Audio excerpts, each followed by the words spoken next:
Like আর অ্যালাইকের মধ্যে পার্থক্যটা শিখব। লাইক হচ্ছে দুটো নাউনের মাঝে বসে, আর অ্যালাইক দুটো নাউনের কি শেষে বসে।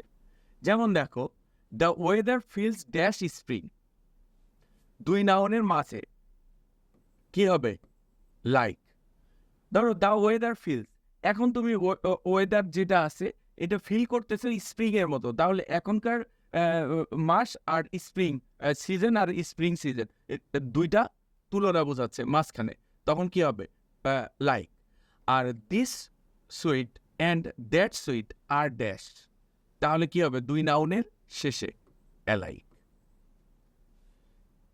সেম উদাহরণ দেখো, although they are smaller, chipmunks are dash most, এই যে দুই নাউনের মাঝে কি হবে? লাইক। দ্য ওয়েদার ফিলস, এটা তো আমরা আগেই পড়লাম। This sweets and that sweets, এটা কি মাঝখানে লাইক। আর যদি this sweets and that sweet হয় তাহলে কি হবে?